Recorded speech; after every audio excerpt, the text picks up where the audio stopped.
was a very short one. Yeah, it was a bit short. People need to stay awake.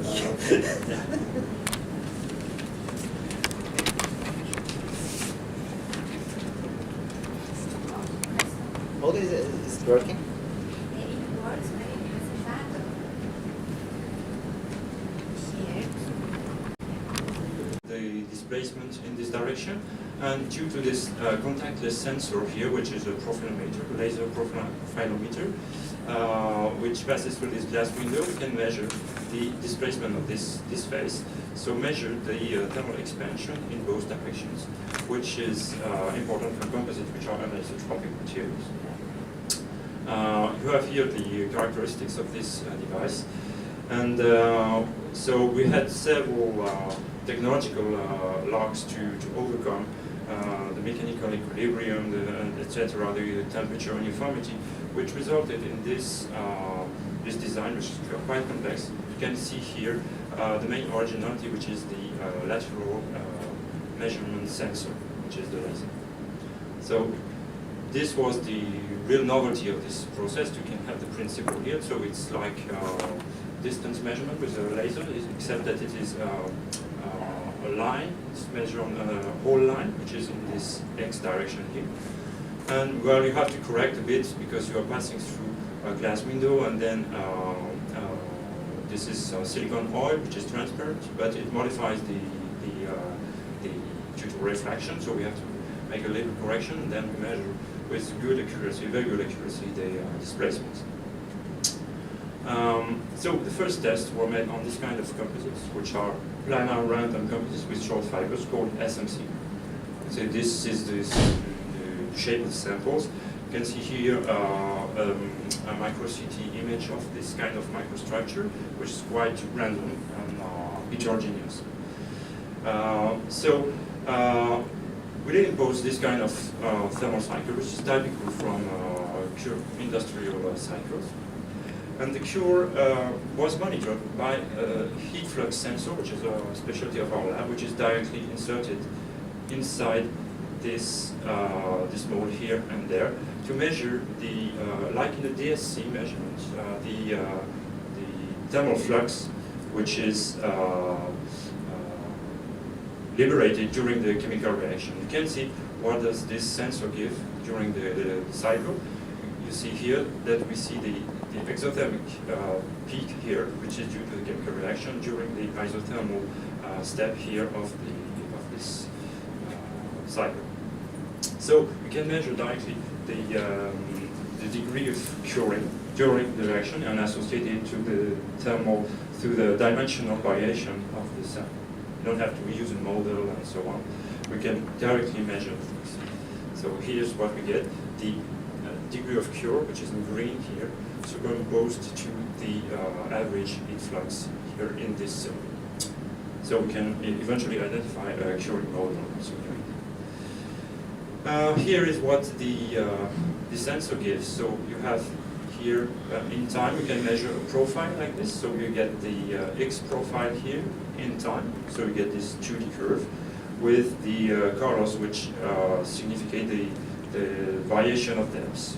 So we can measure the dilatation here, expansion. And well, it's not very clear here for this sample, which is very heterogeneous due to fibers.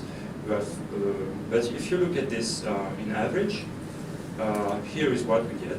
So it's a little complex graph, we are used to it, but it's time.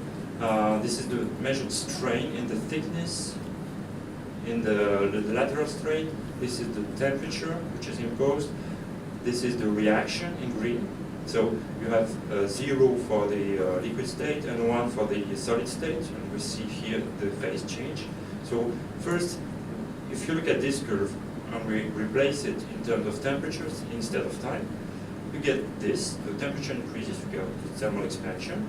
Then you are in this isothermal step, and we get chemical shrinkage. So, and then when you cool down, you get a thermal contraction with a different slope as the initial one. So this enables to measure naturally the coefficient of thermal expansions, the CTEs, and the CCS, coefficient of chemical shrinkage.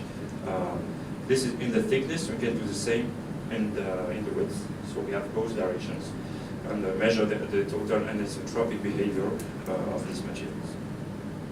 So here's a bit of complex table we can look at, which these measurements were compared to other measurements on a device which is called the PVT alpha, which is validated already, and gives the same values in terms of volumic shrinkage.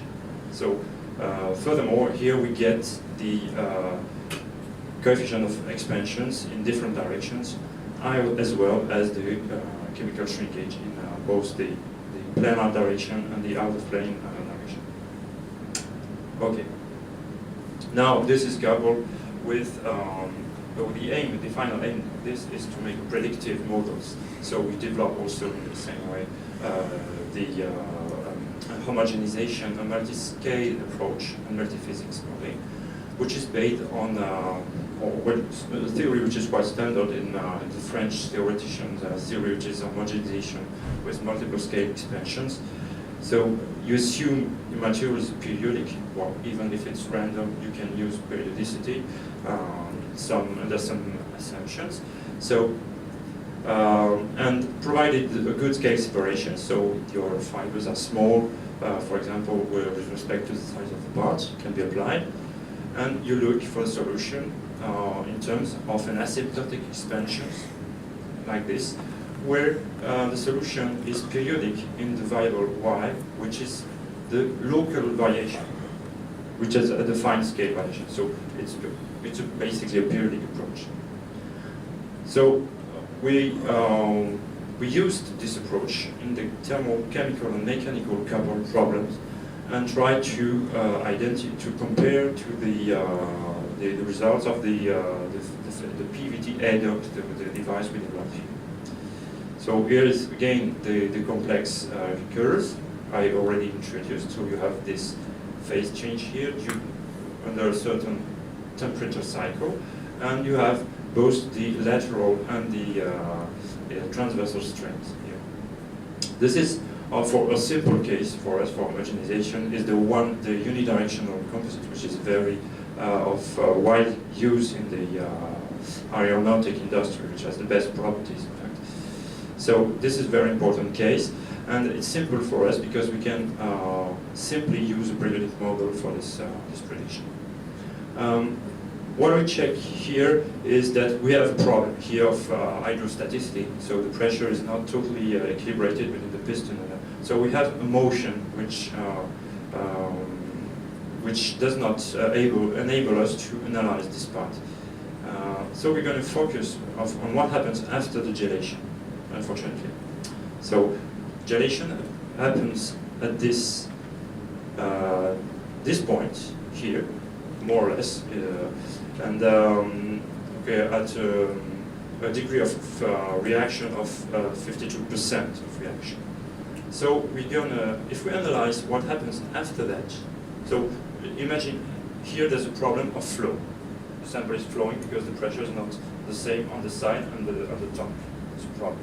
So if we forget about this and we put those points together and we compare to the model, so we analyze only the final part, and we compare to the homogenization model, which is based on a 3D cell, but very simple cell.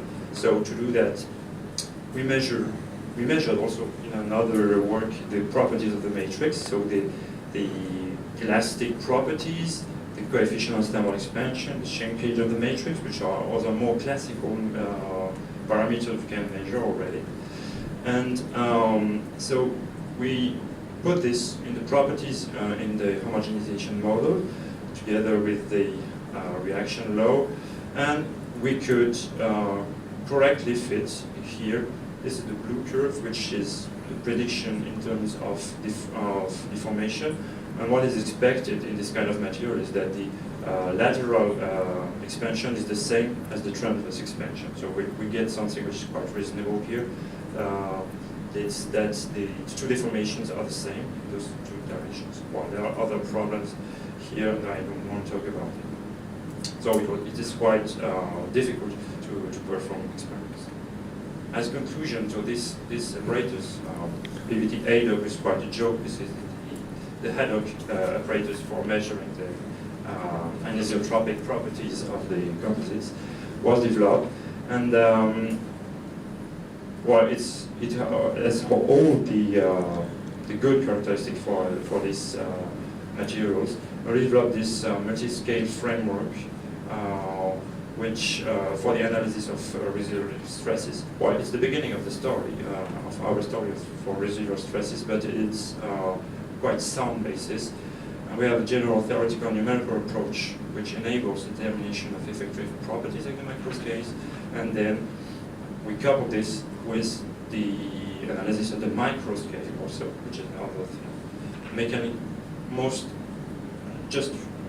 Up to now it's done from data from the literature, of course. Some people work on fibers for a long time, and we use their results. But for the matrix, there's still a lot to do, and we developed this so-called microscale. It's just rheology, in fact, at the scale of the matrix to go through. So ongoing works are the use of this apparatus to measure simultaneously viscoelastic properties during curing. Okay. This is mounted on some kind of vibrating press, so that enables this device. And we are introducing fine ergokinetic models to improve the definition of the so-called gel shading points, which is the starting point of residual stresses in the composite materials. So that's it, and I will be happy to answer your questions after the next presentation. Thank you very much.